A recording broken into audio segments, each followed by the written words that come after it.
اگر وہ مجھے مل جاتا تو میں کبھی روڈ پہ اپنے بچوں کے ساتھ نہیں آتا باہر۔ السلام علیکم ناظرین، INN کے ساتھ میں ہوں رمیل الیاس۔ ناظرین، دنیا بھر کی طرح پاکستان میں بھی کرونا وائرس کے پیش نظر لاک ڈاؤن کی صورتحال برقرار ہے۔ مزدور پیشہ افراد جو ہیں وہ ناظرین ہمیں سڑکوں پر مزدوری کے حصول کے لیے نظر آتے ہیں۔ ان مزدور پیشہ افراد تک حکومت کی جو پہنچ ہے وہ کافی مشکل ہے۔ جہانگیر نامی ایک شخص ہے جو کہ پیشے کے اعتبار سے ہیئر ڈریسر ہے۔ ناظرین، ان سے جانتے ہیں لاک ڈاؤن کی صورتحال کے باعث بھی یہ یہاں پر سڑک پر بیٹھ کر یہ کام کر رہے ہیں۔ ان سے جانتے ہیں، ان سے پوچھتے ہیں کہ مزید جو ہے یہ بتائیں۔ 3-4 دن ہو گئے ہیں، مجھے یہ اچھا نہیں لگتا کہ گاڑیوں والوں سے مانگنا، بھیک مانگنا۔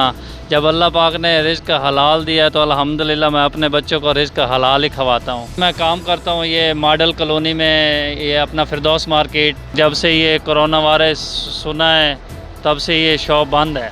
تو شاپ بند ہونے کی وجہ سے آپ سڑکوں پر چل پھر کے اپنا کام کرتے ہیں، تو جب سے لاک ڈاؤن ہے آپ اپنے گھر میں مزدوری لے کر جاتے ہیں، آپ مزدوری کما رہے ہیں؟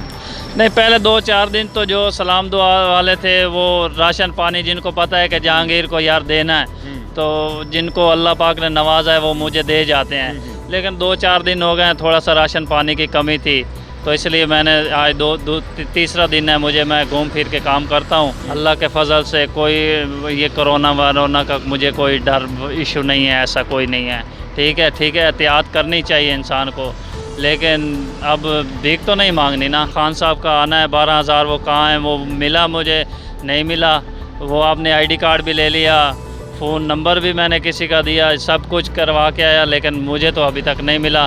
اگر وہ مجھے مل جاتا تو میں کبھی روڈ پہ اپنے بچوں کے ساتھ نہیں آتا باہر۔ تو انشاءاللہ رزق کے حلال کما کے جاتا ہوں، 200-300 بس اللہ کا شکر ہے، بچوں کا دودھ نکل جاتا ہے۔ خرم صاحب، آپ نے ان سے کام کروا رہے ہیں تو کس سوچ کے ساتھ آپ نے ان کو بلایا ہے؟ کام کروایا ہے کہ اس کی محنت دیکھ کر، اس سے افزار دیکھ کر کہ یہ اپنے بھیک نہیں مانگ رہا، یہ اپنے افزار لے کر اپنی محنت کرنے کے لیے بازار سے نکلا ہے۔ جی ناظرین، آپ نے گفتگو سنی۔